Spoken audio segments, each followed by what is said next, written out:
বহুদিন আগের কথা, একটি অতি প্রাচীন গ্রাম ছিল যেখানে কোন মানুষ বসবাস করত না। কারণ গ্রামটি ভূমিকম্পের জন্য বিধ্বস্ত হয়ে যায়। এই পরিত্যক্ত গ্রামের বসবাস করত একদল ইঁদুর ও একদল হাতি।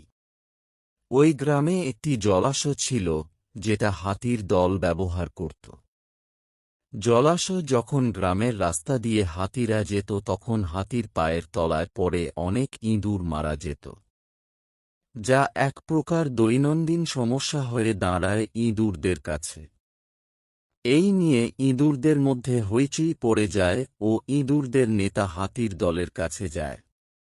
ইঁদুর নেতা হাতির দলকে অনুরোধ করে যে তারা যেন জলাশয়ে যাওয়ার জন্য আলাদা রাস্তা ব্যবহার করে, এবং হাতির দল সেটা মেনেও নেয়। এছাড়া ইঁদুর নেতা আরও বলেন যে হাতিদের কোনো বিপদে ইঁদুর দল অবশ্যই তাদের রক্ষা করবে। এই কথা শুনে হাতির দল নিজেদের মধ্যে হাসি ঠাট্টা করে।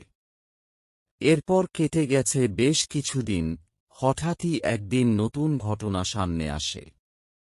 ইঁদুর দল শুনতে পায় যে হাতির দল বনের মধ্যে চোরা শিকারী দলের ফাঁদে পড়েছে।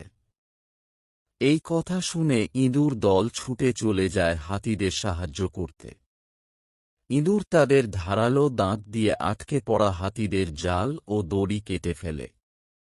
ফলে হাতিরা মুক্তি পেয়ে যায়। এরই সঙ্গে হাতের দলের নেতা ইঁদুরদের ধন্যবাদ জানায়। এরপর হাতির দল বুঝতে পারে যে আকারে ছোট বলে তাদের উপর হাসি ঠাট্টা করা তাদের ভুল ছিল। কারণ প্রত্যেকেই সৃষ্টিকর্তার দ্বারা কোনো না কোনো আশীর্বাদ নিয়ে পৃথিবীতে এসেছে। বন্ধুরা, এই গল্প থেকে আমরা এটাই শিখতে পারি যে বন্ধু তারাই হয় যারা বিপদের সময় সাহায্য করতে এগিয়ে আসে।